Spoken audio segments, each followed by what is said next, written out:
Hey, molweni guys, molweni. Hayi ndilapha guys, mna ndihappy kakhulu futhi nale nto endiyenzayo ndi-proud ngayo. Like ngoku ndithetha nani ne.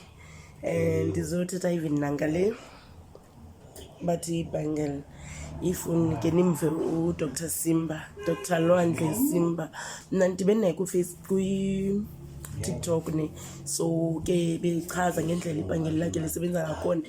For real mna ke mendoubt nini since umuntu kilabani xa uke waspenda so much and ufuna impilo right like engcono wesiphathi ke mna like ndine-diploma in fact, so mari ndisebenza umsebenzi nje in general ezifemini ndiyasebenzela but I'm trying ukuthi ni-apply nini but andifumani umsebenzi. Even nalapho ndisebenza khona kuba ne-post but still and nasemsebenzini abanithandisisi kakuhle yabo, banaloo nto nje esnacks njengekho right for mna.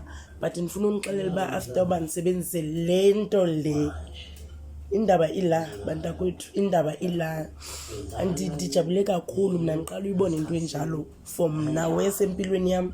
Ndijabule kakhulu, ndiyayithanda kakhulu futhi wesi man kuthi naxa ndivuye ekuseni before ndiyifaka ndike ndiyincamise kuqala. Kweli xesha uba ndenza izinto ingaske ndihlambe kuqala before ndingayisebenzisa. Ndiyihlonipha kakhulu ukubonisa uba yeyi imisebenzi kaNkulunkulu, uThixo usebenza ngendlela yakhe.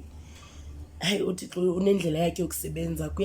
Kutshiwo kuthiwa ungahamba yonke indawo kodwa khona apho ungafumana khona. Mna ndifumene guys, ndifumene andinadoubt futhi and isuke yandenza futhi ndibe proud ngam, ndizithande, ndiyeke ukuzinyatsa.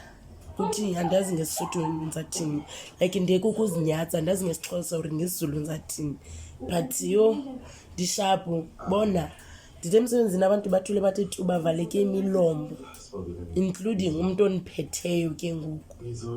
Futhi ke ngoku wesiFriday ithe xa ke nijonga wavele wahamba.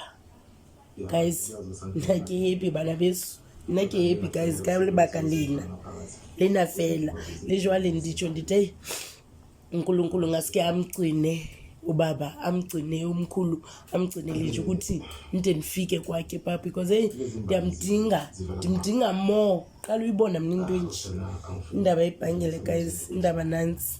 So if nina kukuni if anibona ukuthi nani ode kukuni guys, enkosi ke, enkosi.